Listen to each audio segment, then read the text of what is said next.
hope you have your tinfoil hat all made and cinched down tight over your ears. So take it away, Dave and Mickey.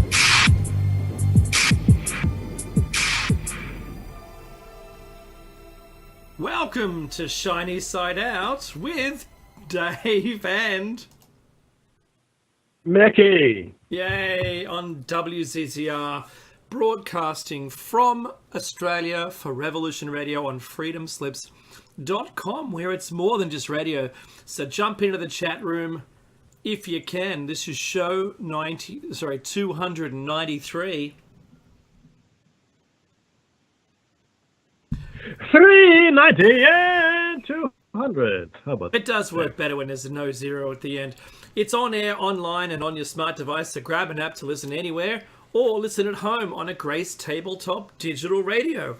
If you missed Solaris' show with Mary and Hannah, they were talking about their ET contacts, energy and spirituality, and I actually thought that was a great show. And if you don't know what I'm talking about when I say Solaris, you're maybe picking this up on YouTube in some future date. It only costs you $5 a month to subscribe to the chat room, to the archives at freedomslips.com. Then you can get any host shows for the previous year. It's awesome. You should do it. I do it. Apparently I don't have to do it, but I still do it anyway, and it's fantastic. Thank you, Nighthawk, for this wonderful platform. We acknowledge, that's Mackie and I, Shiny Side Out collectively, acknowledge the traditional custodians of the land where we both live. Mine, where I live, the custodians are the Darkanyul. And Mackie? It is the Daruk people for me, the Daruk people.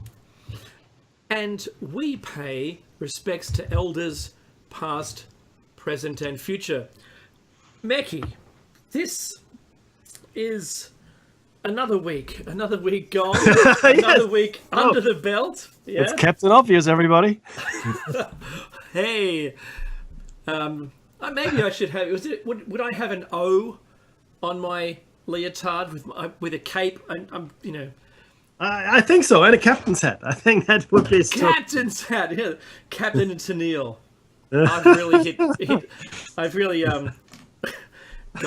gone way down. All right. Yes. Over there. We're over there now. But yeah, if you're a superhero, would you go cape or no cape? Me?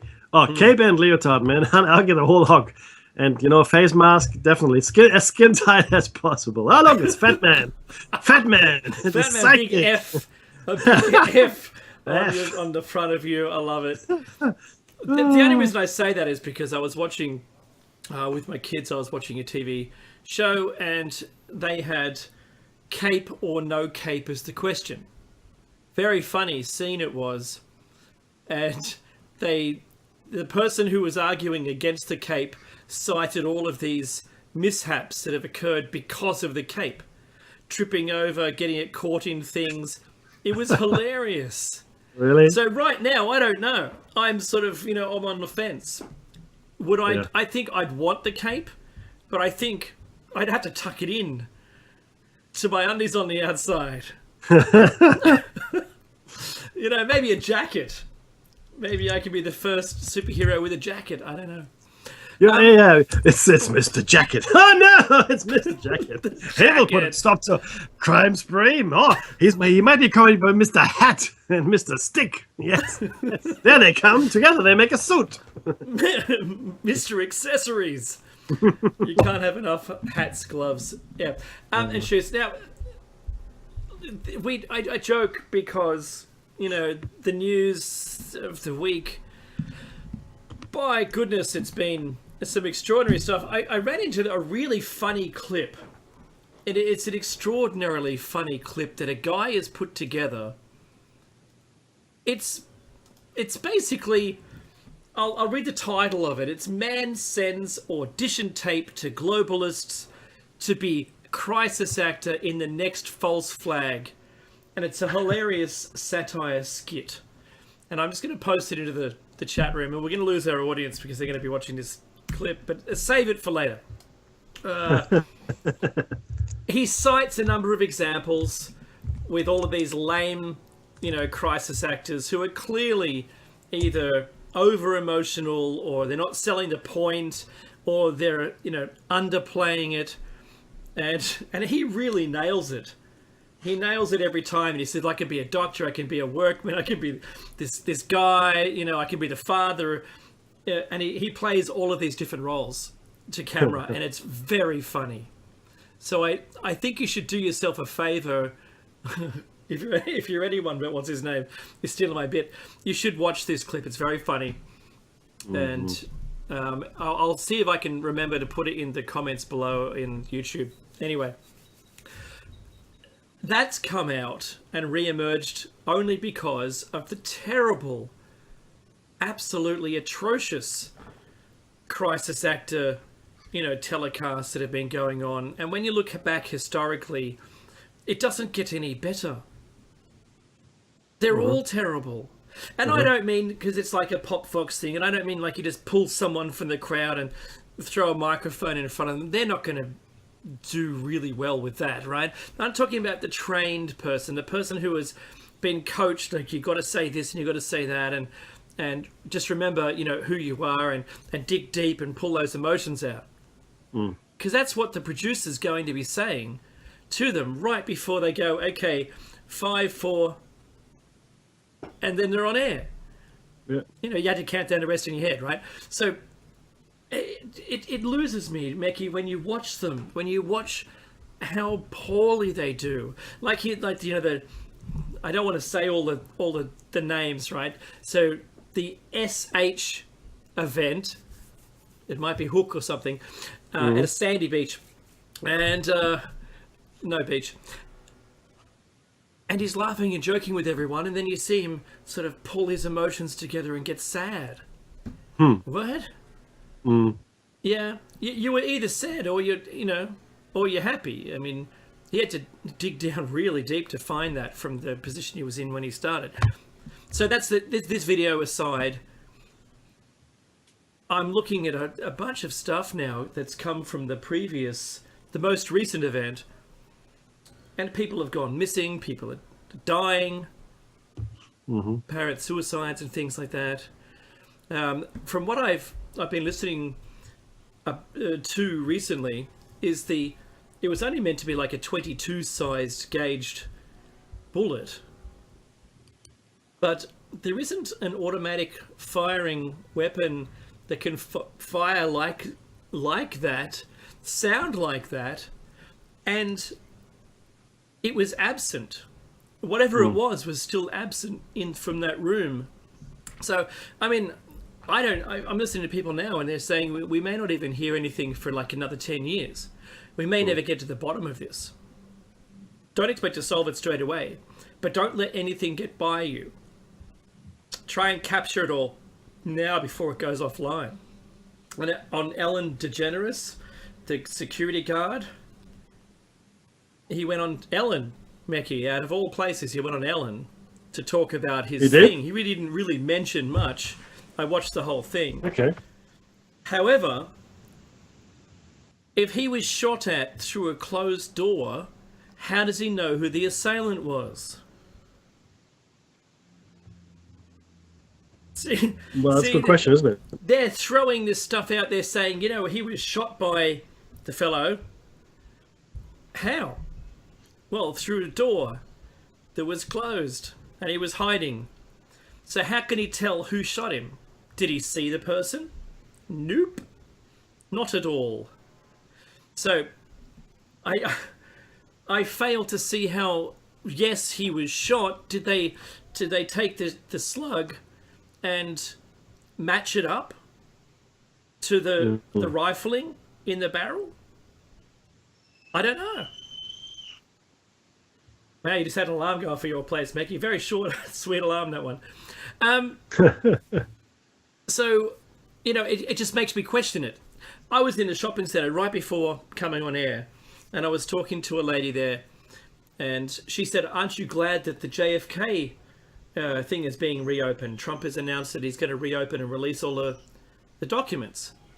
Well, then they're only going to release the things they want released, and I don't think we're going to get to the actual second shooter. because the second shooter was hit across the street from that famous footage. You know, because the exit is always bigger than the entry hole, and that side exited on his right-hand side, so that the shot must have come from his left. Mm-hmm. So where's that? You can't see the shooter in any of the footage, you know, and it shows the first. Anyway, it's a lot deeper than we think it is. It's got to be deeper than that. And then the person in the shopping centre, lovely lady, she asked, you know, so why do you think it happened? Well, you know, I said there's only two presidents, both assassinated, and both of them had the same ideal. And if I ask you just to look at one thing, and one thing only, and that's to see what bill was repealed upon JFK's death, and have a look to see what that was, and then that'll tell you where it came from. That's the magic bullet. You're right, Zippy 9331 there. Becky, that's what we found. We found there was a similarity between the two of them, didn't we? Yeah, that's correct. Look, it actually goes a little bit further. It was just they also mounted, believe it or not, expeditions, or they wanted to mount expeditions to what they thought may be the location of Atlantis. Believe it or not, it's true. There were many similarities there that eventually led to their demise. You know, but hey. You know, if you go against the grain, I mean, of course, you know, money is a big one. You know, debt-free currency and all that. You know, for central banks. But we probably shouldn't mention that if we want to keep monetizing this. Keep so going. Yeah, that's right. So, right. So Becky, I've got some two other stories I think would be safe, and that is, Trump has announced that he wants to unretire Air Force pilots. Have you heard this story? Unretire. No, I haven't. So meaning put it back into action? Yeah, like all of a sudden. He wants to unretire more pilots. And the story pretty much says that the order amending a post from the previous double building collapse incident, emergency declaration, will allow Air Force to recall pilots from retirement. And so they're amending that first, but there is a limit. So under the current law, the Air Force is limited to recalling 25 pilots per month. And please don't get me wrong, that's what I'm led to believe. A spokesman at the Pentagon says, and that was Gary Ross, Navy commander, says that the Air Force is currently short approximately 1,500 pilots. Wow. Really? I mean, when did they get an extra 1,500 planes?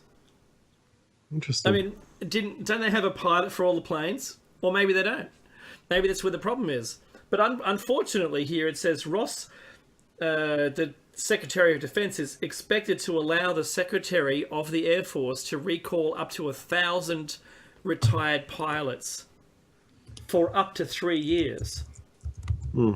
He's allowed to keep them in service, pull them back out of retirement, and maintain them in service for 3 years. Now, Meki. Yes, sir. This is the question that I've got for you. And it's not rhetorical. I'd love for you to be able to attempt to answer it. Sure. Why? No, look, and that's it's a very good question. The one thing any military, but specifically the American military, always had is hardware.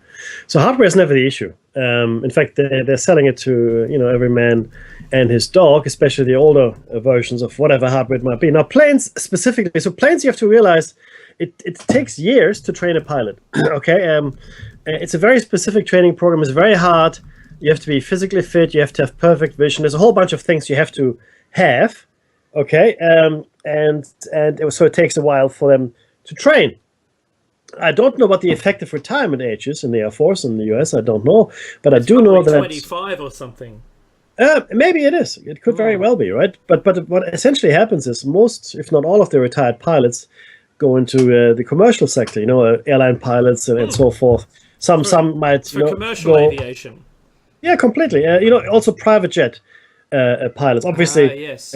if I was a rich guy, I had a private jet, I probably would want a military pilot. If given a choice. So now the question, of course, is, and this is really where you're getting it, is why are we calling or recalling? I was going to say calling back, but recalling 1,500 pilots. Now that's an awful lot of planes to be piloting around. What is in the future? Well, if I were a conspiratorially minded man, which I'm not, if I was wearing a tinfoil hat, which I never do, then I would say that he is trying to shore up the potential need for more pilots. Like I said, hardware is not the problem. So all the planes go into combat, and a large majority are lost, which is what this may be. Planning for a massive attrition. Then you still have planes, but you don't have pilots anymore, right? And so if you have pilots standing by, 1,500 of them, great, excellent. You can keep going. So is it possible that something sinister is afoot? It always is. It always is. Is it in the immediate future? I don't know. I mean, recalling pilots, there's a process. So you recall them. You have to test them for fitness, right? And I don't mean physical fitness alone. I mean fitness to fly, fitness to pilot a warplane. Have to probably retrain them on some of the newer models of warplanes, things like that. The software probably has changed, whatever. So if he's doing that now, it's good planning if you wanted to go into action in a year, maybe 2 years' time. So is it a possibility? Yeah, of course it is. It's always a possibility. Against whom? Well, North Korea is an obvious. I'm sorry, but I have to say this. Why sleep on a termite hill, mound, or whatever it's called? Why poke the bear? Why put your hand in a nest of vipers? Why do you do that? I mean, what good comes of it? So the North Koreans are not going to sit down until they can prove to the Americans that they have an intercontinental ballistic missile that can reach the East Coast with a nuclear payload. How is that smart? How is anybody going to win if that happens? Well, the answer is it's not smart and no one is going to win. I do understand why the North Koreans do it to some extent. If you have a nuclear capability, the Americans will not attack you. They won't invade. It's never happened. It will never happen. By the same token, come on, guys. Don't poke the bear. We know you've got ICBMs. And, whether they have a nuclear payload or not is at this point irrelevant. Because you have biological agents. You probably have chemical agents. You can wreak enough havoc as it is. Do you know what I mean? So that's my long answer to a short question, my friend. Is something in the world? Yeah, of course there could be. It could be China too. Could be Russia. Who the hell knows, right? But I think North Korea, if anything, if we're looking at action in the near future, it has to be North Korea because ISIS no longer poses a threat, in my opinion. They have lost Kirkuk, which and they've also lost a variety of other cities, and they're being pushed back significantly. And there aren't that many left, and they can't really blend into the population because you have to understand the ISIS fighters, for the most part, are not from that region. They're not from there. Okay, so that's what I think, Dave. That's what I think. Well, that's good because I was looking at the news today, and there was an RT were reporting that North Korea says World War III could break out any minute. And that's what they're saying. And I want to know, I'd love to be confident that the US, unretiring pilots so they can fill seats faster than they'd be able to train them. I think that's the objective. It's the only reason for unretiring pilots. They're already trained. They just have to become fit enough to run, fit enough to fly, fit for purpose, if that makes sense. It's the wrong expression, but sort of I think that is appropriate. And that's why I think that they'd be doing the unretiring. Otherwise, just train up some more. Why even tell anyone? I think the call is going out. I think the call is bigger. I think it's a bigger and more urgent call that they get some more pilots. be able to man all these planes for all of these missions. Because at the moment, I mean, if you look at the schedule, there's really not a lot going on. Yeah, there's training, there's testing, there's some things around about. There's always some kind of training mission, with allies. But that's not war. That doesn't require you to have, 1,500 more pilots. Surely the amount of pilots that they have now would be sufficient enough for those purposes. So the only other reason for it is, maybe there's that alien invasion. Maybe there is a war coming up. Maybe there's going to be something so terrible maybe it's going to affect the US mainland, and maybe there's an invasion force or something. Maybe they've got the ear to the ground and they can hear something's going to happen. Or maybe it's just there's a plan, and maybe that plan is to make the world look like it's inevitable, because Trump's playbook was not to announce what he's going to do. But that sounds like announcing to me, and I'm not being critical of him, just saying, you know what? Maybe that's what's going to happen, guys. Who knows? Anyway, there was another story, but I think it was a repeat story that was out about Yellowstone National Park caldera rising and being active. It looked like an old story to me. But what I wanted to mention was the typhoon that's heading towards Japan. They're talking about that being a super typhoon. It's pretty big. It's got a tremendously large eye. It's something you should look at if you're interested in that kind of thing. I found it terribly interesting. We've got a hailstorm that's due to hit here in about 45 minutes, just from a weather perspective. It looks like the floodings have eased in all the other countries. It's a crazy time. Yes. Mecky, did you see that the typhoon heading towards Japan? Yep. It's huge. I know. It's it is huge. And look, how can I put this best? It is it's the new. Okay, so we're talking about extreme weather events, right? Like Dave has just described, they're different things, and I don't think we can call them extreme anymore, guys. We have to now face the fact that it's the new normal. And I've read recently I read some science fiction stories, and they dealt with that, written recently, and they're all talking about the new normal, which is what this is. It is no good harping on about the past and going, oh, no, the weather was like it, because it's not going to come back. There's nothing we can do at this point that will bring back the weather that we are used to from our childhood. That ship has sailed. The only thing we can do at this point, because guess what? It's going to get worse.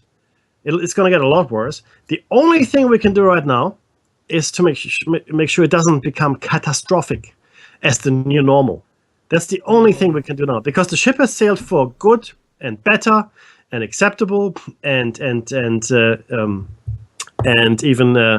even mildly catastrophic. Look at the fires. Yeah. Terrible fires, yeah? By the way.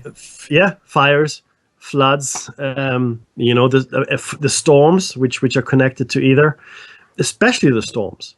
The storms are an excellent indicator of what's going on. Okay? Because fire, you can argue, some of them are lit by people, which is true in Portugal. Apparently, there's quite a bit of arson. We get that in Australia as well. I'm sure that's happening elsewhere as well. I just made it in the chat room, by the way. Brilliant. But essentially, we need to get used to what the weather's going to be like. So on the East Coast in Australia, I don't know if they've mentioned it. They're now really concerned about blackouts in summer because of people using air conditioning and so forth, right? So the energy supply is going to be an issue. Not just if it's an issue in Australia, it's going to be an issue everywhere. Do you remember when there was this heat wave in Paris that killed people? Actually, in Europe, we're talking. This is the first world nation, like the capital of one of the first world nations, and people were dying in a heat wave. That's what? really? So imagine how much worse. Actually, you know what? Maybe not, because places that are like third world countries or less developed, they are used to hardships and they're used to these weather things, and they may be better equipped to survive this. If something like this hits like a civilized nation like ours, I think we're a lot less equipped to deal with hardship like that. I think you're right.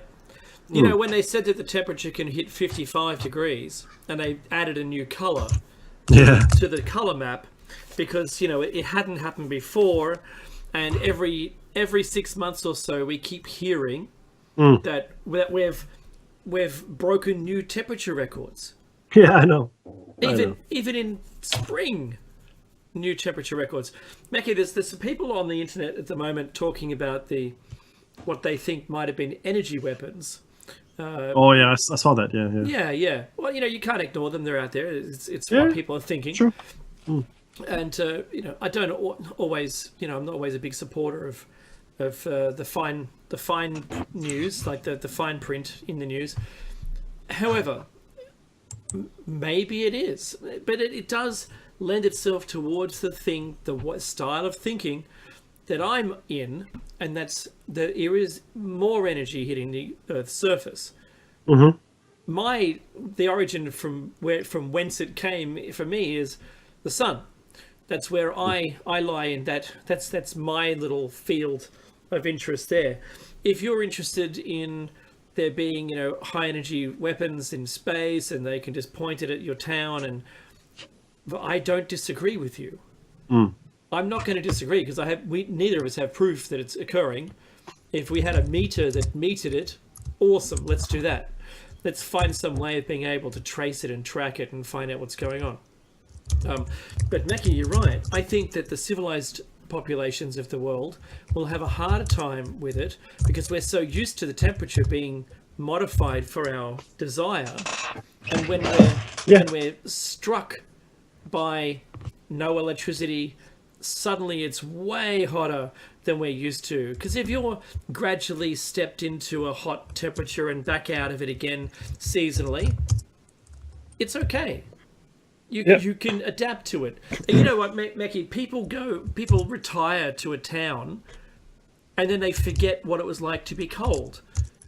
Like, you know, when people, let's say, retired up the coast here or into Florida to run the clock out. I'm being sort of polite on this one, right? That's the way it is. Yeah.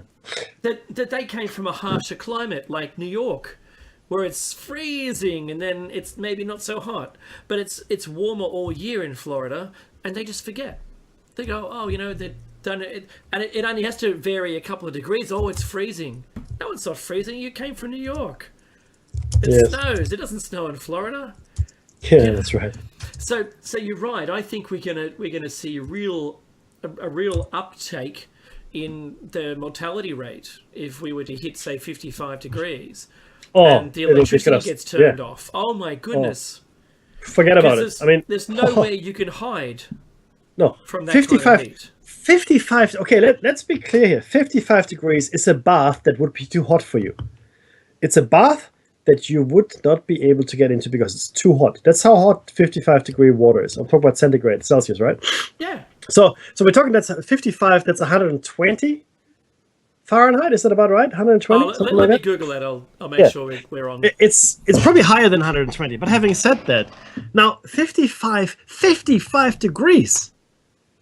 I mean, we have no 131, Mickey. Wow, 131. Wow, there you go. Whoa. Now, I was recently in Dubai, and I was actually laid over for like 10 hours. So we went into the city, and I think it was like 40 or something like degrees, or 45 degrees, very dry.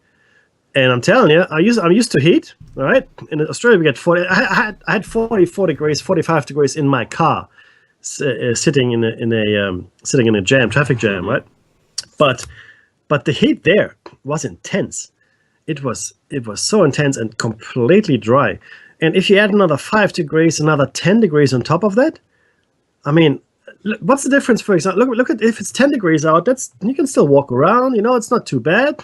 If it's 0, you now have water freezing. Okay, it's not so comfortable anymore. You go to -10, you're going, oh my goodness, it's cold, all right. Okay, 20 degrees I'm talking about Celsius. That's okay. It's nice stroll, autumn or even it's early spring. You hit it to 30, you go, oh, it's getting a bit warmer. I'm starting to sweat. 40, you're very uncomfortable. Very uncomfortable, right? Especially if you do sports, forget about it. In fact, think about the sports, Dave. Sports is going to be a no-no. And the beaches, I mean, who wants to sit on the beach in 55 or 131 degree heats? I mean, you stay inside, and the load on the air conditioning. So now, these days, in summer in Australia, I'll level with you. We turn on the aircon probably four days out of 7. All right, no more than that. I'd say about that, right? Because it's bearable, and mostly for the kids. If the kids need it, of course we put it on, right, in their room. But I'm okay to sleep when it's a bit warm. I just don't have any covers. But you go from 40 to 50 to 55. It'll be on all the time, like in Singapore.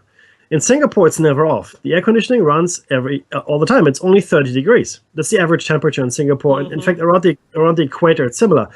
And the energy bill that Singapore generates is phenomenal. They can afford it because they have, port taxes and different things, so they can afford it. But I tell you, I mean, plus it's a city state, so we're talking like a few million people, not tens of millions of people. So, but if you have a load on an aging energy grid, and believe it or not, the state's energy grid is aging. Okay, in Europe. This is funny. It's true. So in Europe, it's all pretty new. It's not any older than 40 or 50 or 60 years. That's it. A lot older than the States. And the reason for that is because everything was bombed to smithereens in World War II. So everything had to be built new. The same goes for trains. The train gauges and the train networks in Australia and America are extremely old because they were never bombed. They were never destroyed massively. So that's why our train and electricity systems in Australia as well as in the States think about this, Mackie. I know where you're going with this. So the railway networks in Australia at 40 plus degrees have to slow down because the tracks warp. Yes, exactly. That's true. What? Unheard of, but it's a fact. In fact, in Europe, and I noticed because when I was a child, it went up to 30, 32 degrees, right? The asphalt, the road surface, it's asphalt. It started to melt. So I would walk across the road and I would have asphalt on the bottom of my sneakers, and there'd be footprints in the road if it got really, really hot. Imagine that 10 or 15 degrees hotter, it would flow. The streets would flow away. That's what happens. Great, right? I love that. And think about the stresses this puts on everything else. So most buildings are rated to a certain stress level, to a certain standard, and that's all goodness. But if you exceed these levels, and especially temperature exposure, all of a sudden it expands. Maybe it expands beyond what it should expand. In winter, it contracts. And in Australia, our roads crack a lot. The roads are cracked all over the place, so they're repaired all the time. I can only imagine how much more cracked they will be once these temperature increases actually happen. And once they're cracked... They'll liquefy, Mackie, and I've got a segue for that. You're absolutely right. Did you know the Harbour Bridge, our iconic Sydney Harbour Bridge, rises more than a yard in summer? Yeah, I believe that. Yeah. Because the steel... But there's a point at which the steel won't be able to cope with the amount of flex. It's actually got a hinge at one end to be able to allow it to flex so much. And yes, and 55 degrees, it certainly wasn't in the spec in the original brief. Look, I want a bridge that's going to, be able to withstand 55 Celsius. You're mad. What are you going to do to my bridge? Oh, it's just going to be the weather in the future. No, it isn't. Yeah. Don't be silly. But it certainly is. And we're seeing records being broken all the time. And the summers are getting longer. The winters are getting smaller. And we're seeing this as the new normal. Eventually, it's only going to be a couple of days of cool that we're going to enjoy. And the rest of the time, we'll have to be inside. I think people will start to build like a roof over their house to add a second layer of insulation, a whole roof over the top of their property. That's where I see that going. If we were to honestly hit 55, that's the first thing I'd start selling people. It's a roof to cover their house. Yeah, you have to find somewhere. In my opinion, it'll be high mountain tops or elevated regions, which wouldn't be, or inland. I'm talking inland now, right? Even if it's. I mean, it all depends. It depends what you like. I mean, maybe you like that kind of heat. And people, I mean, I do actually like, very, very hot climate because my bones don't ache. I got a lot of injuries from when I was young. But not everybody is built that way. And as you get older, so the very young or the very old are going to be the most vulnerable, right? Obviously. Because the very old are no longer able to cope with that kind of heat or kind of extremity, whereas the very young, the infants and such, don't actually can't regulate the body temperature yet, right? That's something the body picks up as they get older. So it's a tough thing, and it's potentially catastrophic. If you put on top of that what I read recently in The Guardian around the catastrophic failure of antibiotics, it's a glum and gloomy future, because we are this is all us, right? Or at least when it's not us, we haven't taken the right measures to minimize the impact. So I'm not saying climate change is man-made, okay, or woman-made for that matter. What I'm saying is that we haven't taken the right measures to minimize the impact of the climate change, because again, you can stand on your head. Climate change is upon us, and climate change is a thing that has happened millions of years ago and thousands of years ago. It happens all the time. It's just what happens in the world. I mean, to argue about that is stupid. You can argue about whether or not it is man-made or not. That's fine. There's this either way. But don't argue with us about it. We don't want to know. No, but the one fact you can't argue about is that it is actually happening. The climate is changing, and it's a normal thing for the Earth to go through. I mean, for all I know, we could be passing through a really dense cloud of dust right now, which amplifies, maybe it's like a special dust that maybe amplifies the power of the sun. I don't know, right? But my point is, you can't argue that. You can argue about everything else. What we have failed to do, everybody, is to account for the impact. We have not made any allowances, except maybe for countries like Switzerland, Singapore, yet again, where they have made allowances and where they are preparing, because they're better organized, they're smaller, right? They actually look forward, right, rather than just term to term, and they worry about the future and they want to be future proof. And I get that, but I tell you right now, you're talking a different language now, Mickey. Right? Yeah, we live, and majority of our audience live in a country that's only willing to go to the end of the term. I know policies. I know, and it's not even long-reaching. Mickey, I've got to segue this thing, because I mentioned liquefy. If it got so hot, you might actually liquefy people. The roads liquefy. I can imagine, the permafrost completely disappearing. Oh, it will. Yeah. Mountainsides sliding, and all the trapped gases are going to bubble in the atmosphere and exacerbate this problem that we've currently got with the climate. But wait for this. Meki, I sent you a link on this. You're not going to believe what just got passed in California. So this was on October 16th.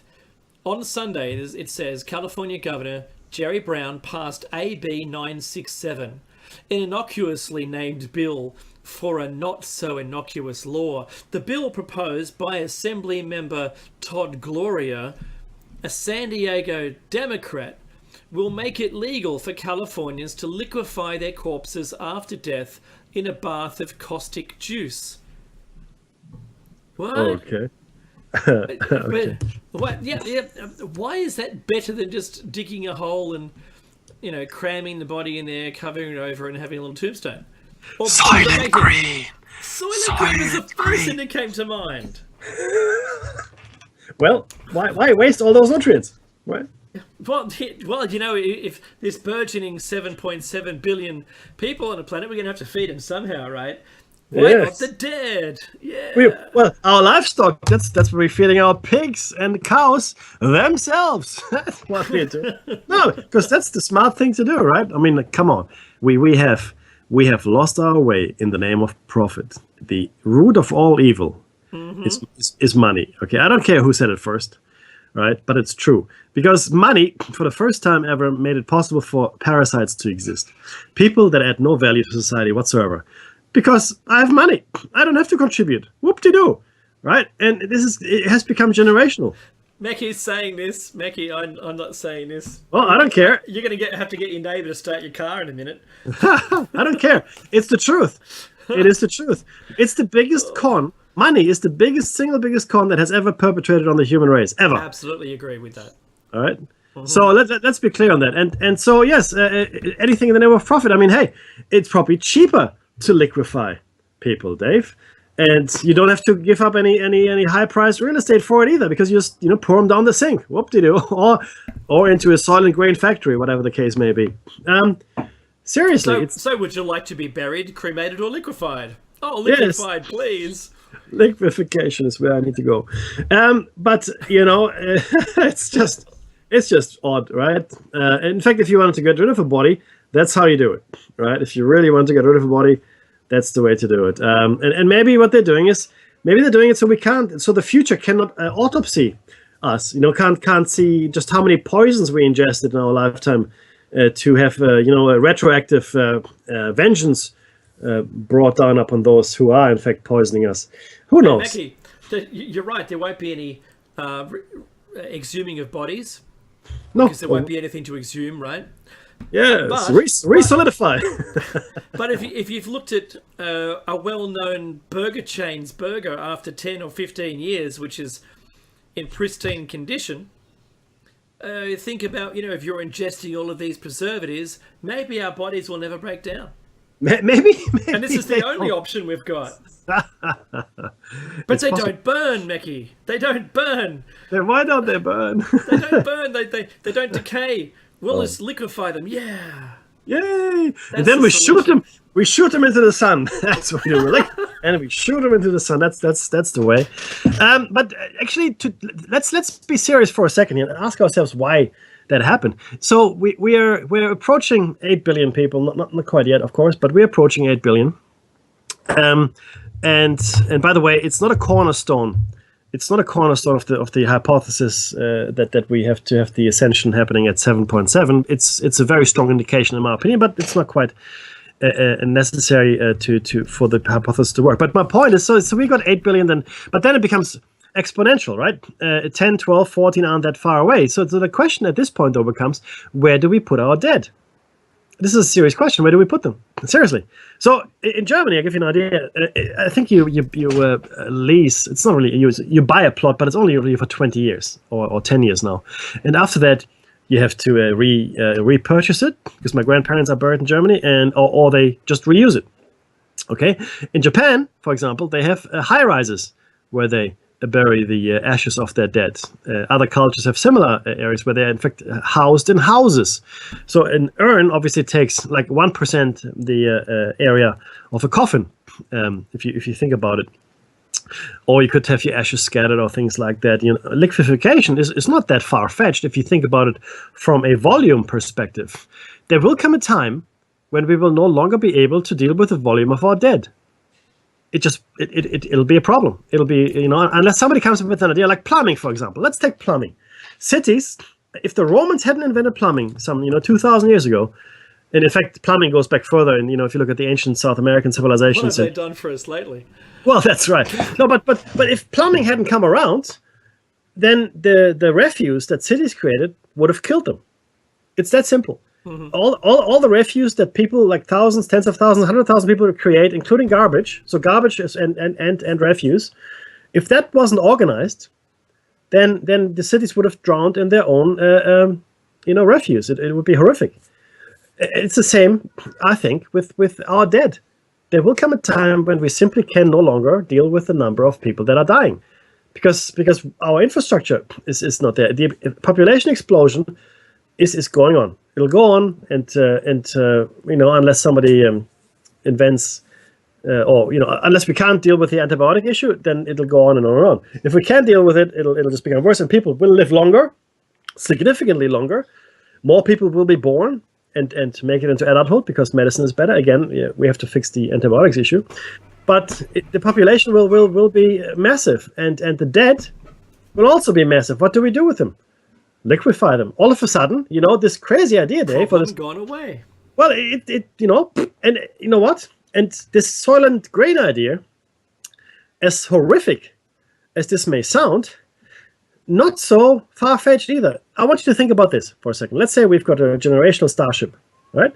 Meaning we want to go to the nearest solar system at 95% of flight. It'll take us, I don't know, 200. I'm with you here. Yep. Yeah, it'll take us 200 years, whatever. So the generation that gets into the starship will not be the generation that gets there.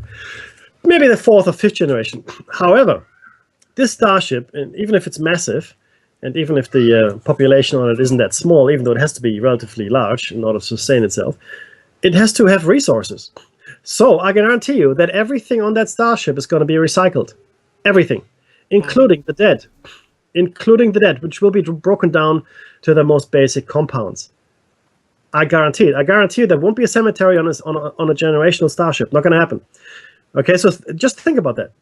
Think about that. And we are, in fact, on a starship ourselves. The Earth is a starship for all intents and purposes, right?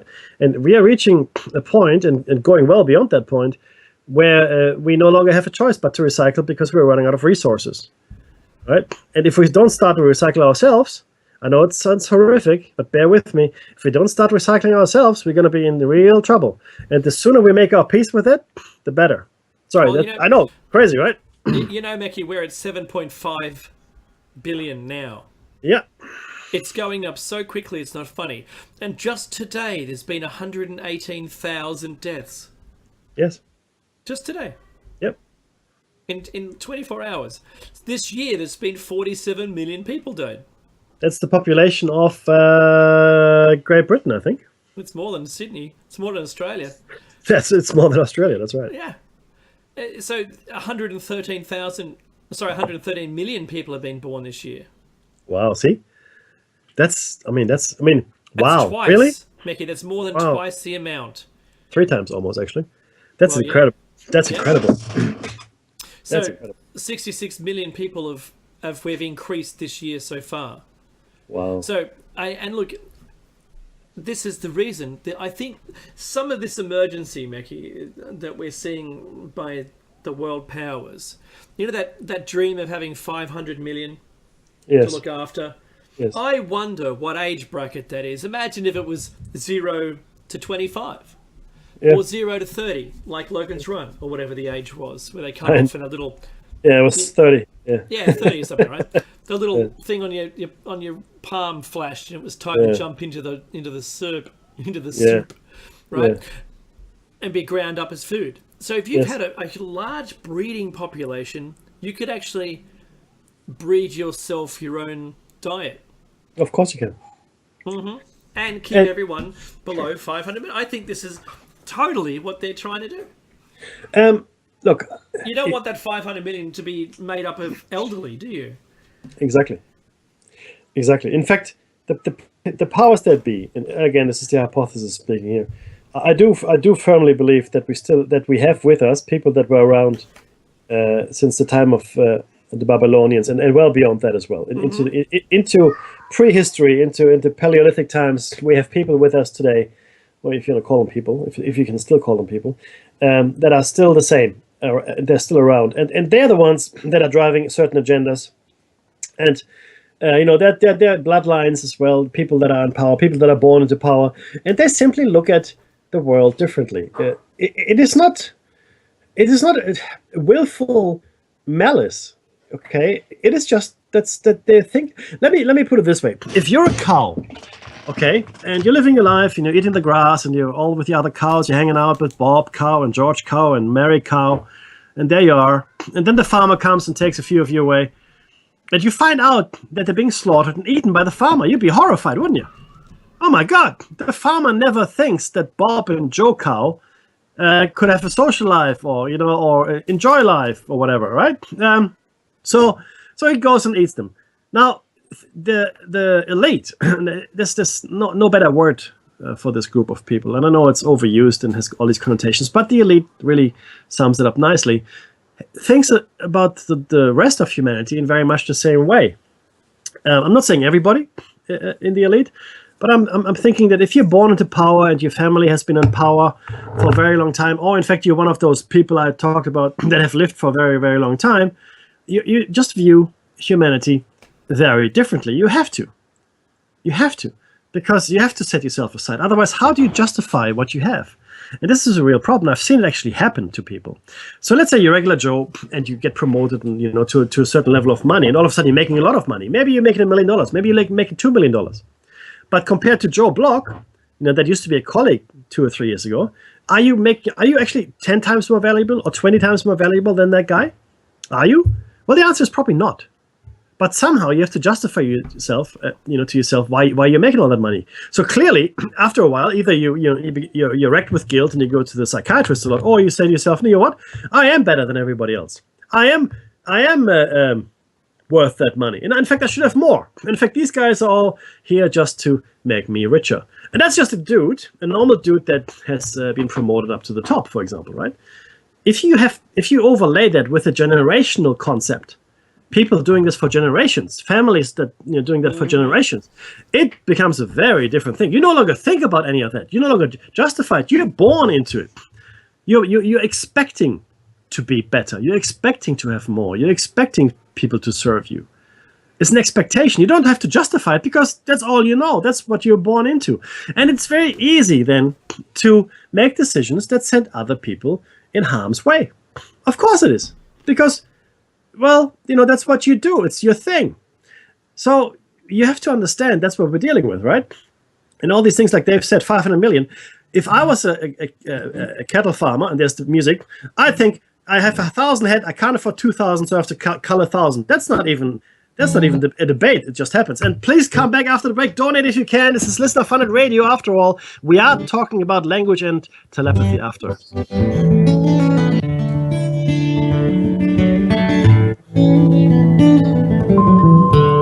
Evolution Radio, freedomslips.com, 100% listener-supported radio, and now we return you to your host.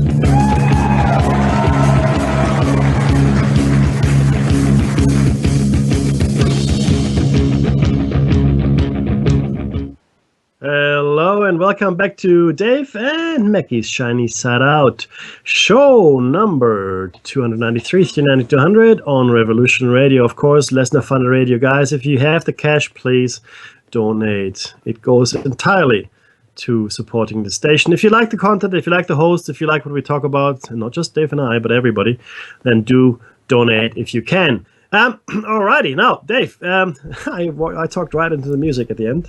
I apologize for the curve. But look, I do want to get into today's topic. And today's topic is, in fact, language.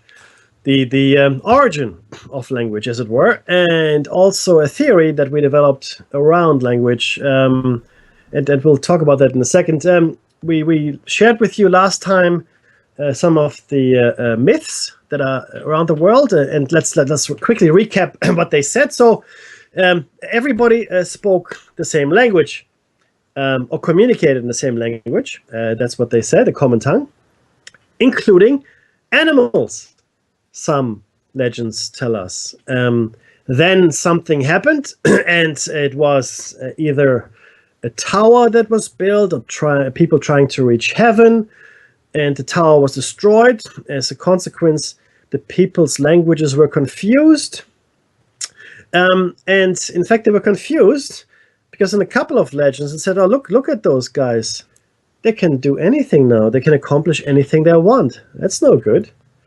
It sort of rings familiar, when one thinks about the biblical story of the two trees, the tree of life and the tree of knowledge. Obviously, Adam ate from the tree of knowledge and was then cast out of Eden, not because only he ate from the tree of knowledge, but more so he couldn't eat from the tree of life and become just like us. That's what God said.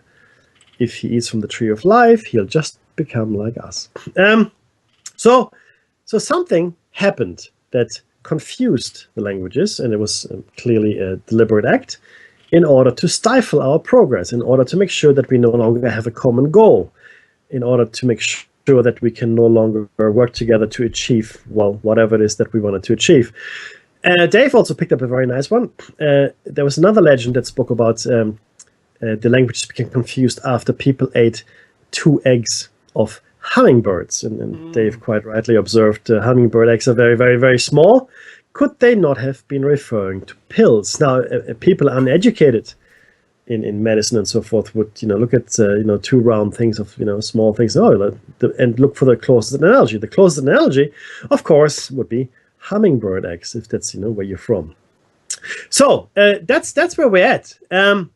And now what we are saying, again, there's going to be a final conclusive 2 pages which we put together around this. But what we are saying is it not possible that the original language was in fact telepathy? And I want to quickly elaborate on that before we go into the text. It won't take very long. What we're having today, and this will color as well some of the articles we're going to share with you. In my opinion, and I'll let Dave speak for himself, of course, but in my opinion, language imprints the brain in a certain way. Okay, it forms pathways. It also structures the way we think. Okay, if you know only one language, that's sad, but it happens to a lot of us. So only one language. So there's a very structured way for your thinking.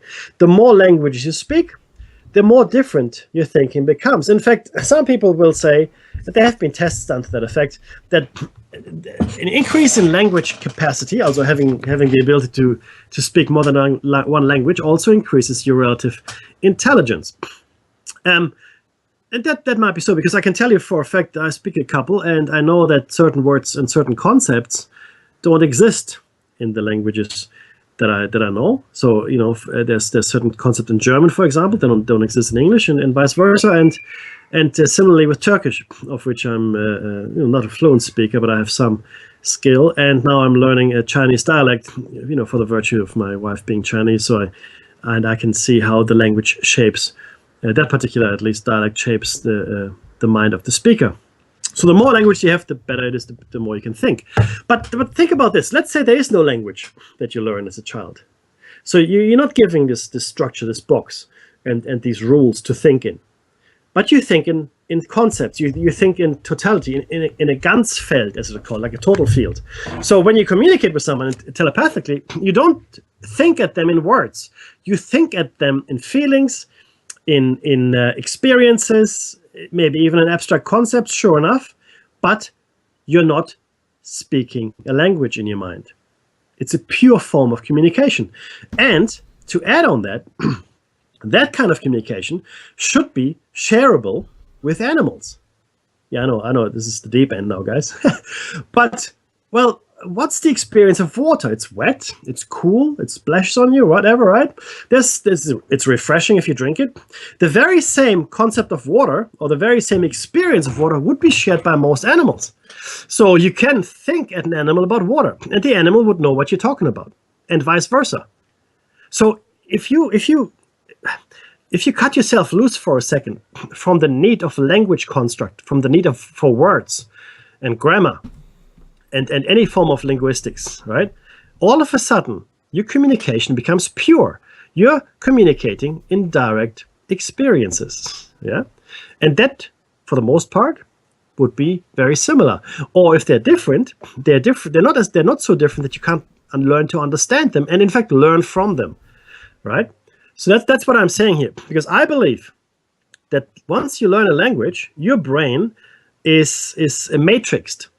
Okay, it's how can I put this best? It's put into a certain format. You're formatting. So if you're in IT, you might know what NTFS is and FAT32. These are file systems, right? They're file systems, and they're designed specifically to house files of a certain size, with a certain string attached to it. And limitations. Exactly, limitations, right? And not every file that is created in NTFS, in fact, can be saved into a FAT system, whereas, FAT can be saved into NTFS. So my point is, though, you're matrixed. Boom, there it is, right? Now, imagine if your brain wasn't matrixed like that. Imagine if it wasn't matrixed like that, and you could communicate purely by thought and by experiences, by emotions. And in fact, there would be no need to lie. I think lying would be very difficult as well. I think society will be open. You could communicate to animals more directly as well, because you think at them. You think, you give them the impression of them come over here, or fetch that cow, or whatever it is. It's in my mind, it's the most elegant form of communication. And right now, we don't even know what the physical limitations of telepathy are. And I'll tell you why. Because in my mind, telepathy is a quantum phenomenon. We're going to talk about that in another show.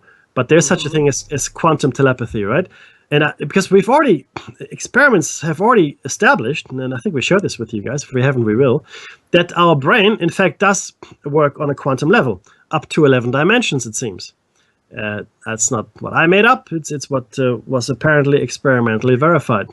But what that means, though, that telepathy potentially, Dave, could be instantaneous communication over, any distance. Potentially, right? All distance, Oh. yes, and I believe that to be the case. I believe it's instantaneous.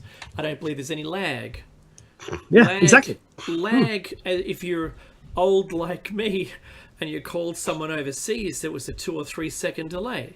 You might see this now in live crosses from one country to another via satellite, or via satellite in the US, where they start talking to somebody, and the person in the field, you see them nod, listening to what you've just heard already a couple of seconds ago, and then they'll start talking. So half of that is the signal getting there, and the other half coming back. I don't believe telepathy has any delay. I think it works on the quantum. I agree with Mekki. He said I should agree if I agree, and I do agree. I think it's quantum level. You know what, Mekki? If you could interview a cat or a dog of a cat owner or a dog owner, if you could interview them, maybe we're doing it and we don't know. Maybe we're already doing it. Maybe it's already within all of us. Exactly. As Dorothy understood in that movie she was in. I forget the movie now. Wizard of Oz. Thank you. So the solution is within us. Yes. And Mekki, maybe you're right. Maybe speaking one language, it was telepathy. Yep. I'm the reason I'm pretty certain. Yeah, the reason I'm convinced myself is because of the legends of animals speaking to us. Now, the thing is this: the only animals that can mimic human sounds are living in the aviary world. You got got parrots and such, macaws. Every other animal does not have the capacity or the capability or the physiology to mimic human speech. Not possible. They just can't. So I think when people talk about animals and humans communicating, I think it is on that telepathic level. I really believe that. I know, but remember, this is the shiny side out, guys. Okay, so and if you're not comfortable with this, that's cool. But just wear your tinfoil hat here. Just stay with me. So if that's true, and this next bit we started last week, and you will see once we finished reading it to you what I mean when I talk about the language restricting your ability to communicate telepathically, but we'll get to that in just a second. So that's right before you read the meaning. I want you to understand how old the origin of the word telepathy is, and that's really important. Mekki, why don't you just take us straight into it? Sure. Okay, right. So we're actually going to do let's do it this way. So telepathy is from the Greek tele, meaning distant, and pathos, or patheia, meaning feeling, perception, passion, affliction, experience, right? Is the purported transmission of information. This is the key thing here. The purported transmission of information, not words, from one person to another without using any of our known sensory channels or physical interaction. The term was coined in 1882 by the classical scholar Frederick W.H. Myers, a founder of the Society for Psychical Research. It has remained more popular than the earlier expression thought transference. Because thought transference, again, is limited. Like it's thinking at someone, right? That's what thought transference would evoke in you. If you say thought transference, I'm thinking at someone. That's not what telepathy is. Now, telepathy experiments have historically been criticized for lack of proper controls and repeatability. There's no convincing evidence that telepathy exists, and the topic is generally considered by the scientific community to be pseudoscience. Of course it is pseudoscience, right? Dave? Yeah, but just think for a second. The Greek, it comes from the Greek term meaning distant, the transmission of thoughts, of feelings, Yes. perceptions, passion, affliction, experience. Yes. It's not 1882 as it says here. That's only the term telepathy. Yes, correct. But the act of it was already described in ancient Greek. Oh, yes. It's been around, it's been here with us. And you know what, Meki, I think if we were hunting, because if we were hunting silently, because to be a predator, you've got to be silent. You can't rush in making a whole bunch of noise. You scare away your prey. So if Meki and I, if we were hunting, I'd want to be talking to him with telepathy, so we could keep our actions, what's the best word? Unified. We'd be together as one hunting group. Make sense? Yeah. And I think we used to do a lot more of that. There's examples in the animal world where creatures will silently hunt down prey as a group, and I think that's really important. Look, the origins of the concept of telepathy, according to historians such as Roger Luckhurst and Janet Oppenheim, the origin of the concept of telepathy in Western civilization can be tracked to the late 19th century and the formation of the Society of Physical Research? Psychical research, thank you very much. And the physical sciences made significant advances. Scientific concepts were applied to mental phenomena. Examples are animal magnetism, with the hope that this would help understand paranormal phenomena. Because we know there was a lot of work in those fields, especially by the American alphabet soup agencies. The modern concept of telepathy emerged in this context. Physical researcher, or psychical researcher, Eric Dingwall, criticized SPR founding members Frederick W.H. Myers and William F. Barrett for trying to prove, in inverted commas, telepathy rather than objectively analyzing whether or not it existed. Absolutely. Now, the next bit is called science. That's science trying to science, Meki. that's true. And look, I can't disagree, because you should approach anything like that. But like I said before, the scientific method doesn't necessarily work on all phenomena, right? And that's the problem. So you might need different tools to analyze. Oh, completely. In fact, we have no chance of using it. Go ahead. Yeah, the only person who was registered as actually being psychic by the FBI was Uri Geller. Yeah, I know, right? Now, but bear in mind one other thing, right? So by virtue of having grown up as we did and having learned language as we did, we are no longer capable, in my opinion, unless we practice a lot, to be part of pure telepathy. And what I mean by that is our brains have been put into a matrix of language, and that's how we think. We think in words, and only rarely in concepts or abstracts or emotions or feelings and things like that, right? For the most part, our thinking is colored by language.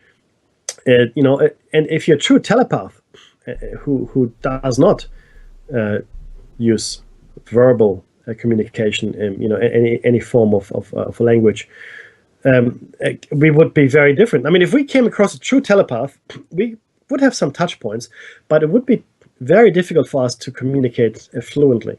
After a time, we could, but immediately it'd be very, very hard for us, because we would try to think at that person in words, and that person wouldn't know what to do with it, right? Yeah, so that's true. Just think about that for a second. So again, it would take training or starting with children again to be able to do that. Now we would certainly do a lot more listening. Yeah, that's right. Or experiencing, let's put it that way. Completely. And look, there are hoaxes as well, and we're going to talk about those as well. But I think overall, we have a strong case for telepathy being a real thing. But let's get cracking here.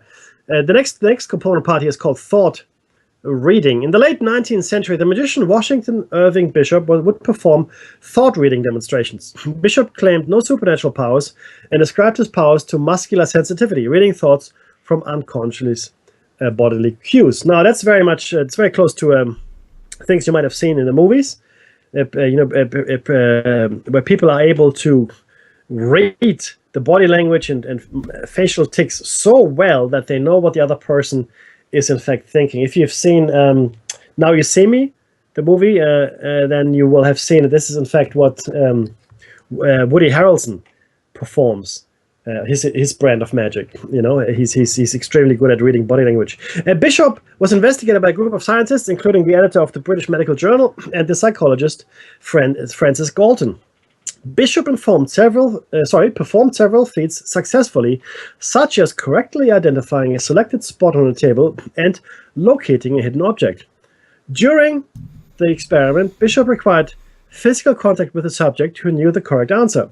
He would hold the hand or wrist of the helper. The scientists concluded that Bishop was not a genuine telepath, but using a highly trained skill to detect idiomotor movements. And I agree. I think that's a thing. Another famous thought reader was the magician Stuart Cumberland. He was famous for performing blindfolded feats such as identifying a hidden object in a room that a person had picked out, or asking someone to imagine a murder scene and then attempt to read the subject's thoughts and identify the victim and reenact the crime. Cumberland claimed to possess no genuine psychic ability, and his thought-reading performances would only be demonstrated by holding the hand of a subject to read their muscular movements. He came into dispute with psychical researchers associated with the Society for Psychical Research, who were searching for genuine cases of telepathy. Cumberland argued that both telepathy and communication with the dead were impossible, and that the mind of man cannot be read through telepathy, but only by muscle reading, because that's what he could do. Yeah, nothing else is real but what I do. Yeah. Case studies, Mackie. In the late 19th century, the Creary sisters, Mary, Alice, Maud, Kathleen, and Emily, were tested by the Society of Psychical Research and believed to have genuine psychic ability. However, during a later experiment, they were caught utilizing signal codes and they confessed to fraud. George Albert Smith and Douglas Blackburn were claimed to be genuine psychics by the Society of Psychical Research. It gets me every time I read it. But Blackburn confessed to fraud. For nearly 30 years, the telepathic experiments conducted by Mr. G.A. Smith and myself, the author, have been accepted and cited as the basic evidence of the truth of thought transference. The whole of those alleged experiments were bogus and originated in the honest desire of two youths to show how easily men of scientific mind and training could be deceived when seeking for evidence in support of a theory they wish to fulfill to establish. Oh my goodness me. They wanted to find out. They wished to prove it, so they brought it up. Between 1916 and 1924, Gilbert Murray conducted 236 experiments into telepathy and reported 36% as successful. However, it was suggested that the results could be explained by hyperastasia,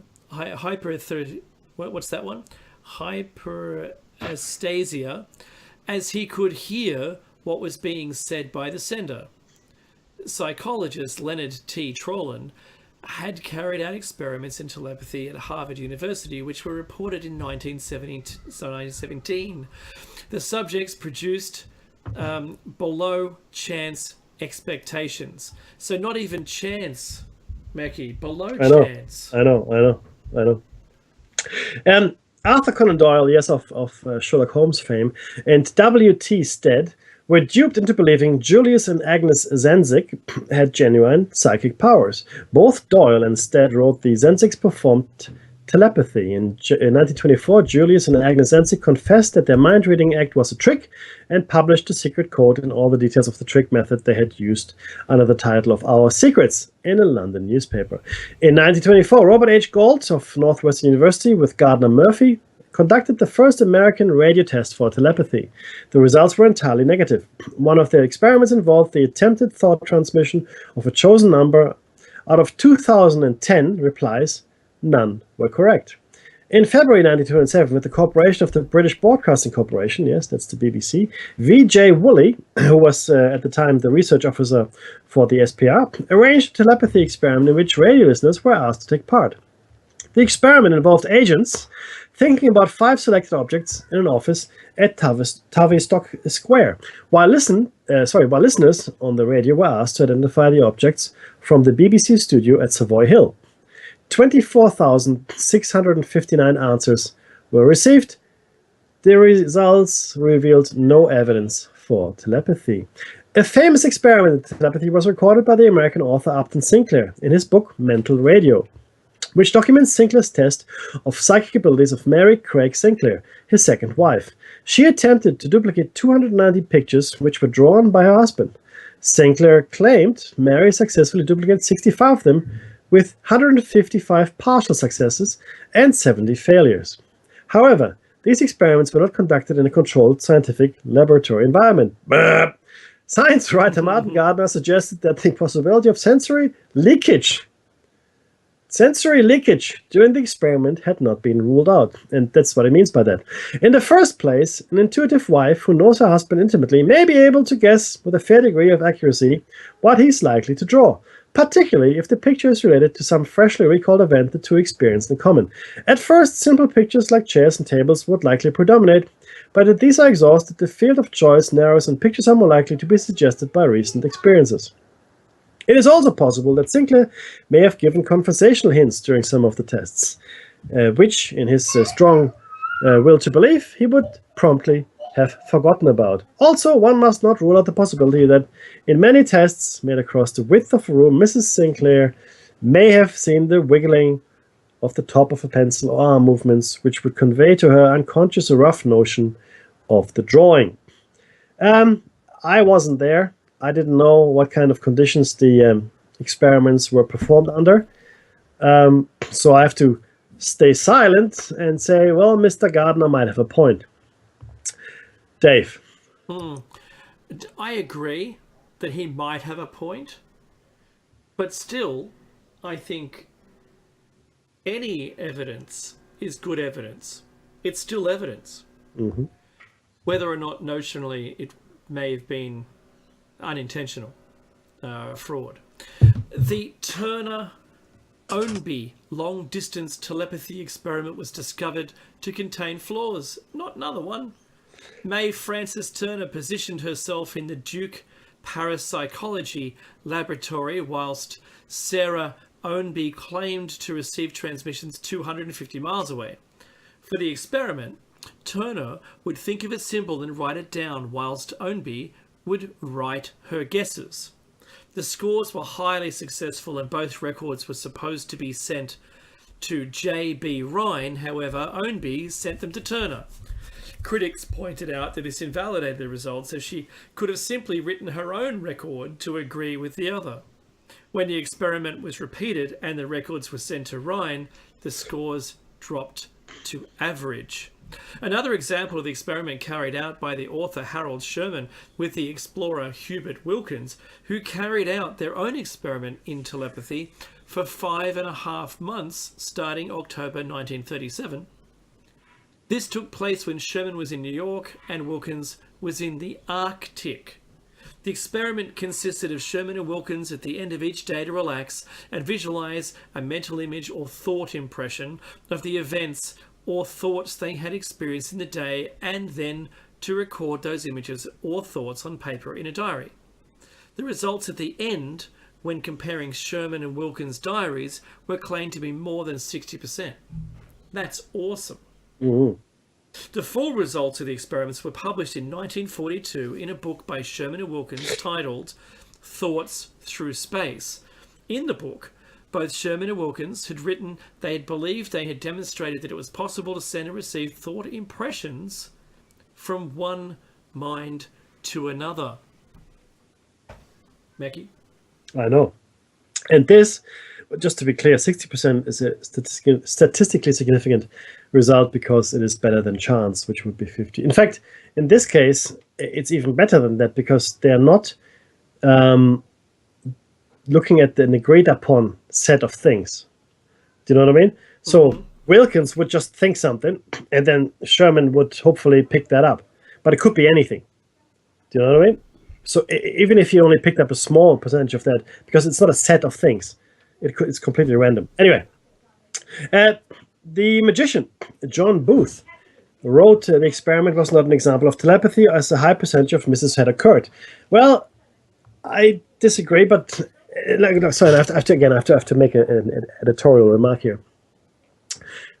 We have been robbed of the gift of telepathy deliberately. That's the foundation of the show. And some of us, be it through genetics or a fluke in immunity or whatever it might be, have retained some scrap of that formerly amazing gift. So amazing that we were able to communicate with other life forms such as animals. Okay, so any even latent telepathic ability is still a gift, and we still have to figure out how we were robbed of this gift, right? So in order to reverse it. Anyway, Booth wrote, it was more likely that the hits were the results of coincidence, law of averages, subconscious expectancy, logical inference, or a plain lucky guess.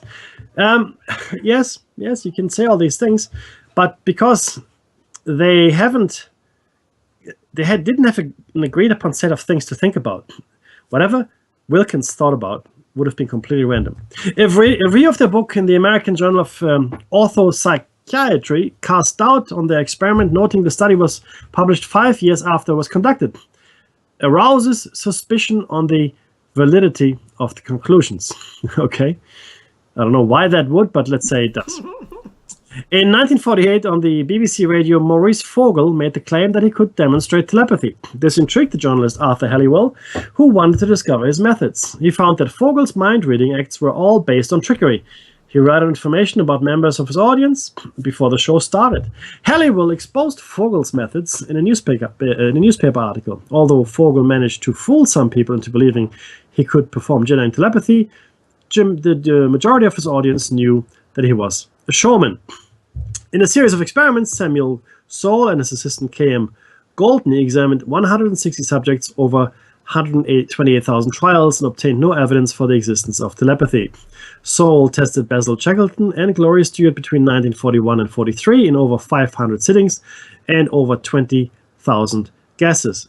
Shackleton scored 2,890 compared with a chance expectation of 2,308, and Gloria scored 9,410 compared with a chance level of 7,420. It was later discovered the results had been tampered with. Gretel Albert, who was present during many of the experiments, said she had witnessed Soule altering the records during the sessions. Well, that may be so or not. I mean, who knows? Betty Marwick discovered Soule had not used the method of random selection of numbers as he had claimed. Marwick showed that there had been manipulation of the score sheets. All the experiments reported by Soule had thereby been discredited. Of course they would. Because you can't have telepathy, Mackie. That's right. You're not allowed to have it. Well, can't have it. This is all I see. That's it. There's not been any, oh wow, really, that's pretty good. How about we research this further, except for the 3-letter alphabet agencies in the US. In 1979, the physicists John G. Taylor and Eduardo Balanowski wrote the only scientifically feasible explanation for telepathy could be electromagnetism, or EM, involving EM fields. In a series of experiments, the EM levels were many orders of magnitude lower than calculated, and no paranormal effects were observed. Both Taylor and Balanowski wrote their results were a strong argument against the validity of telepathy. Research in animalistic psychology has discovered that in some cases telepathy can be explained by covariation bias. In an experiment, Schnell, in 1996, 22 believers and 20 skeptics were asked to judge covariation between transmitted symbols and the corresponding feedback given by a receiver. According to the results, the believers overestimated the number of successful transmissions, whilst the skeptics made an accurate hit of judgments. The results they're extraordinary. The results from another telepathy experiment involving 48 undergraduate college students, this was Rudsky 2002, were explained by hindsight and confirmation biases. Yes, indeed. Now, let's pause here for a second. So we've now looked at a whole bunch of, well, you can argue that they're discredited, telepathy experiments. There's another study I found. So we have to scroll back slightly, my friend, to the Gebhardt study, which is up on. Hang on, let me just mark this. So people go to great pains to discredit this stuff. Dave is right, because we just can't have we can't have telepathy that just doesn't work, right? So there was a study performed. I know people might laugh, at the University of Micronesia, and the experimenters were Gebhardt von Blücher and Moira Doherty. And if you just scroll back up to the top, Dave, it's called The Role of Language in Telepathic Communication. And we shared some of this with you, but I need to share the rest with you, because we do need to understand some of the things that it tells us. Over the past 10 years, even the most closed-minded of skeptics have come to admit that what most people have always known. Namely, that telepathy is real, an important interpersonal an important interpersonal communicative device. However, thus far little research has been done into the nature of telepathic communication. Specifically, it has not been determined whether telepathy involves language or is carried out in the realm of pure meaning. That's exactly my point here, right, guys? This is where I'm going here as well. The research conducted in this paper makes plain that telepathic communication is linguistic communication. It has to be for us these days, right? And bear with me. 4 study groups were used in our experiment. Each group had 20 members and was subdivided into senders and receivers. All members of the first group were monolingual English speakers. Those of the second, monolingual Yap speakers. In the third group, the senders spoke English and the receivers Yap. In the fourth, it was vice versa. All right. So there were also 4 control groups whose receivers were linguistically affiliated as above, but whose senders were dummies. Not literally mannequins, of course, nor persons of subnormal intellectual capacity, but false senders who did not send any thoughts to their receivers.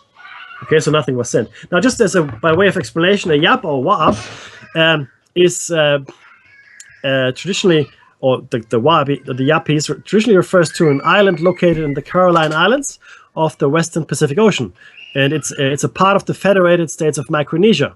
The name Yap in recent years has come to also refer to the state within the Federated States of Micronesia, inclusive of the Yap main islands and its various outer islands. Okay, that's what the Yap speakers there, they live in the Pacific. The experiment was conducted serially with individual sender-receiver pairs. The sender was given a set of 8 pre-printed cards. They're part of the show notes, guys, if you want to see them.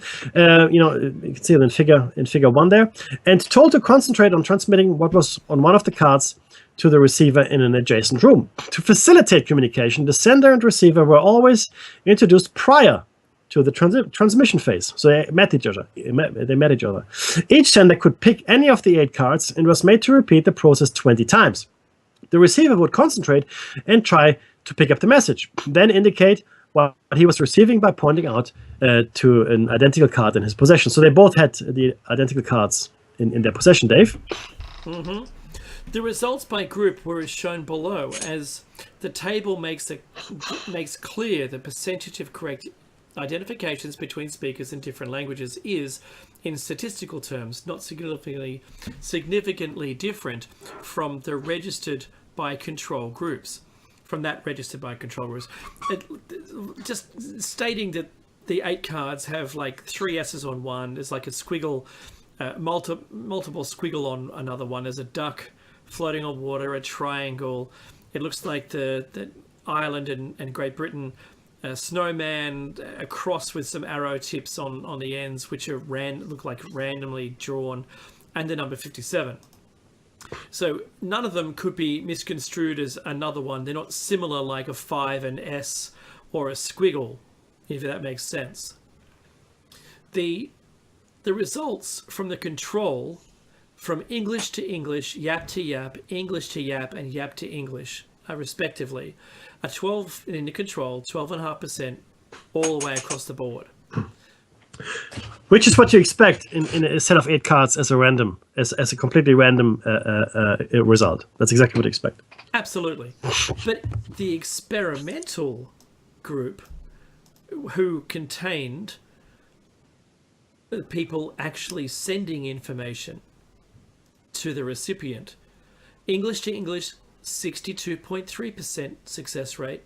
Yap to Yap, 98.7%.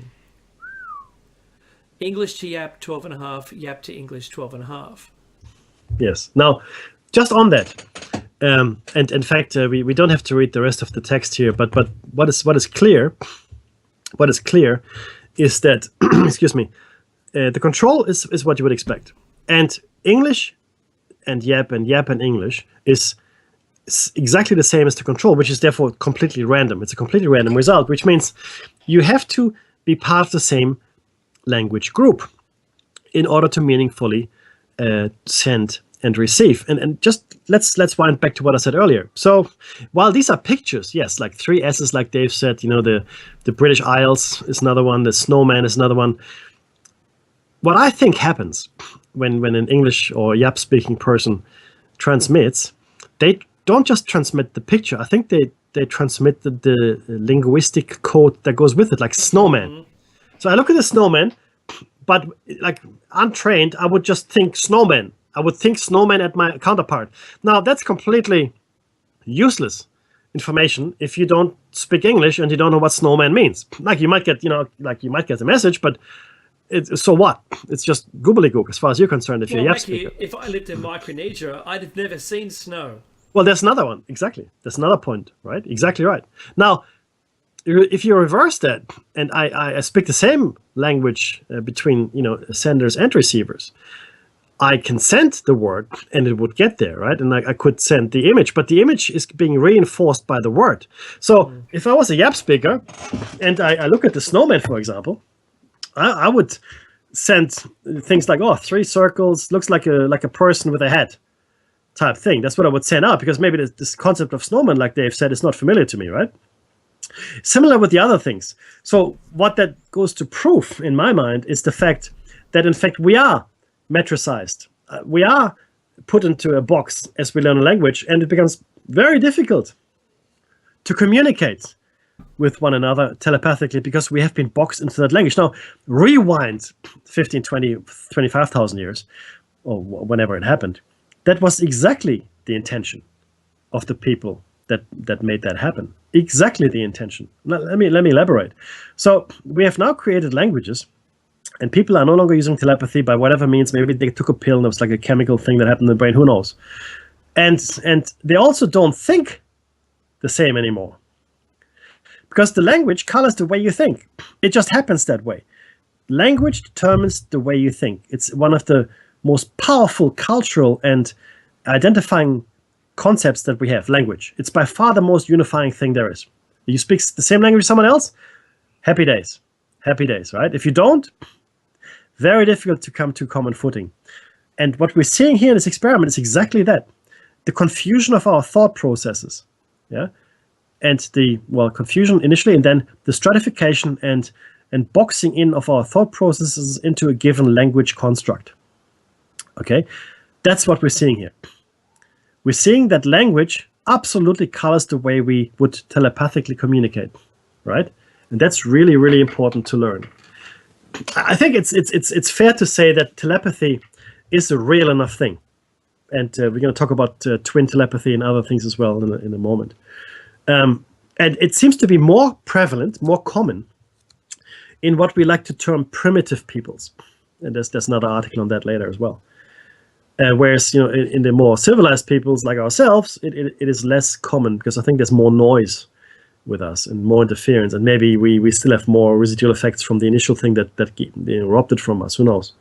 But do you see, guys, what this means? This experiment shows very clearly that right now, as opposed to the olden times, telepathy is no longer what it used to be. It is no longer that pure form of communication.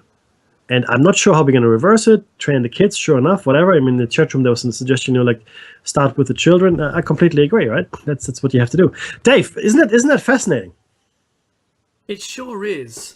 And I'm really starting to understand that sending words in your language is not the answer. Right? Exactly. It needs to be packaged as a thought, feeling, maybe emotion. And like I said before, and I was listening to Solaris' show and they were talking about experiences as well. Those who have had an experience or claim to have had an experience, I'll be nice to everyone because I'm in that group. Yep. Have stated that they've been spoken to telepathically. Mm-hmm. But telepathically, like maybe even, and if someone described as a download. Yeah. It's in a fact, multiple channel bundle of packet of information. It's not just purely a word. It's encompassed by an emotion. Now, if I'm giving my cat or my dog a pat, that warmth of love, or the hug with your mother, or as someone caring for you. Yes. That feeling that you get, that's an unspoken feeling. Bingo. That is, I'm sure we all have the ability to do it. Yes. One of the things that I spoke about this with Meki some nearly 17 years ago now, and that is that I ask everyone this question when we're talking about telepathy. I always ask the person, have you ever been busted looking at someone? It's a crowded scene. You may not be on the same level as them. They might be on a train or a bus or in another car, or you might be stationary and they're moving, or you're moving and they're stationary, or you're in a building looking down on a street view. It's so rare for you to look around randomly and bust someone looking at you. You could look around whenever you wanted, and you may not see anyone look at you. But when you've looked at somebody and you've had a connection of something, some kind, or a thought process, just a thought, not words, just a thought, and they turn and look only at you, no one else, and you get busted looking. They might be attractive. They might have something about themselves which is, grabs your attention. And that's what attractive means. You're attracted to them. So if that's happened to you, I want you to think about that for a minute. You were looking at someone and they turned and looked only at you. They could have, in a sphere, a half sphere, because you're not going to be underground looking up.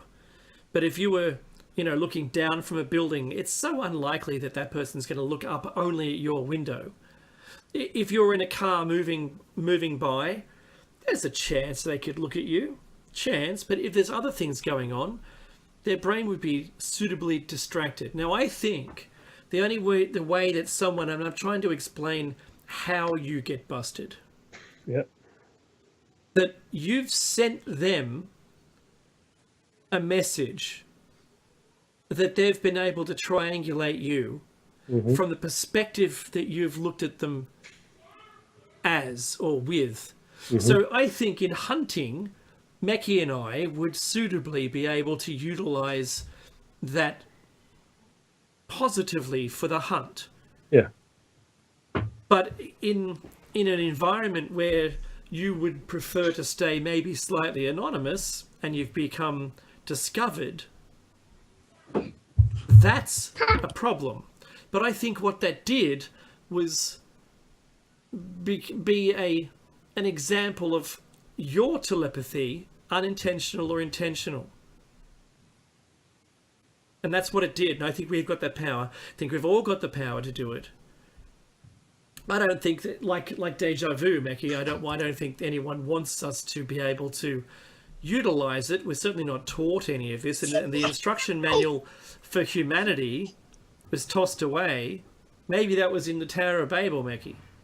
Look, that's right. I do want to quickly share, and you're 100% correct, but I would quickly want to share some of the findings of the experiment. I was, because this we shouldn't leave out because it's significant as well. So just very, very quickly, guys.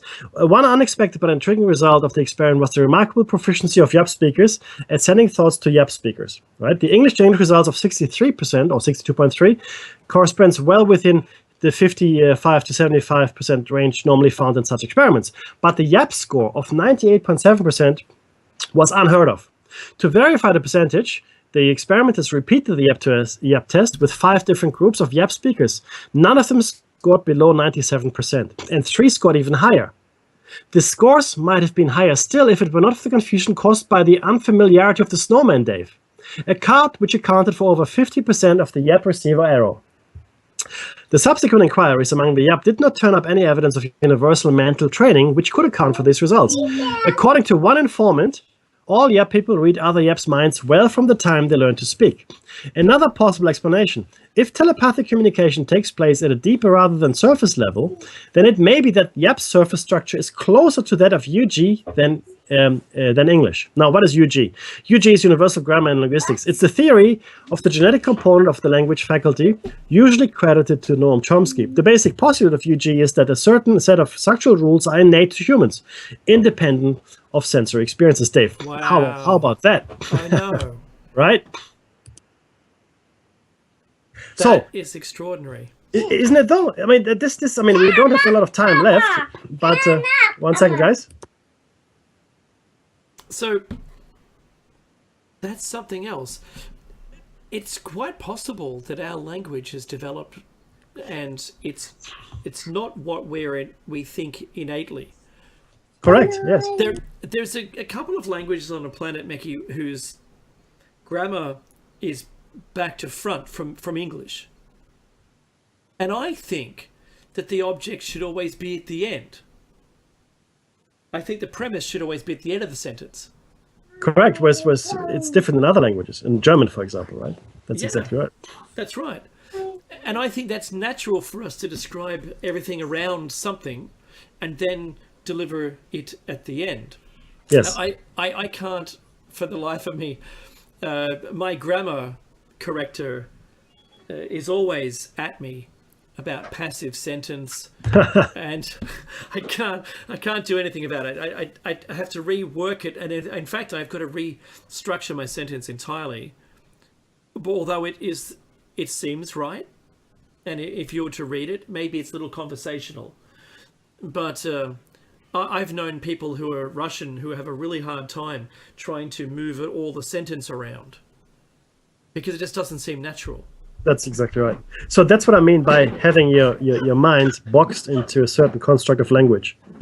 So it's no longer free. It's almost imprisoned in that grammatic, or the grammatical structure of the language, right? In the words. In fact, words are poor approximations of the actual thing. And another thing comes to mind: the old adage that the map is not the territory. So what I mean by that is the word is not the thing. Right? What Kant used to call the nomen, the N-O-U-M-E-N, the nomen, which is the thing in itself. For example, I use the same example all the time. Chair. It's a word. It's an English word. In German, it's Stuhl, for example, right? Or in other languages, is yet something else. But let's say chair. Again, it's just a word, a concept of an object you sit down upon. But again, all of us, like Dave says, he's got a certain view of what a chair is. I know it's not much time left. But the point here is that it doesn't describe the thing. It's an approximation of the thing. Because a chair can never describe all chairs there are in the world, right? It could never be descriptive enough to be, okay, chair, yeah, that's all of that. because it doesn't have enough information. It's just a collective phrase. So it's an approximation of the actual thing. It's almost a fiat language, Mickey. Completely right. That's exactly what it is. We are only approximating. Meaning. It's like digitalization of an analog signal. We are approximating meaning, right? We're getting close to it, but we're never getting there completely because we can't. Because we are stuck with terms and phrases and abstractions, right? We can no longer transmit the true thing. Like if I could just mentally send a picture of what I'm sitting on today, Dave would know exactly what I'm sitting on because you could see it in my mind. Boom, there it is. It's and no further explanation would be necessary. If I say chair, it could be 1,000 different things I could be sitting on. We don't know, but we all have a preconceived idea of what a chair should be, for example, right? So it's important to understand that the map is not the territory, okay? The thing in itself can never be expressed fully in linguistic terms. Mind to mind, absolutely, because you're transmitting emotions and feelings and experiences, yeah, not words. Having said that, these days it looks like we are absolutely transmitting words, right? Because that's our limitation. We can't do anything else anymore. That's a big problem, right? When it comes to telepathy. So, in fact, Solaris, I'm sure, would have buckets to say about this, right? But yeah, it's yeah. Go ahead, Mickey. Just as I think we are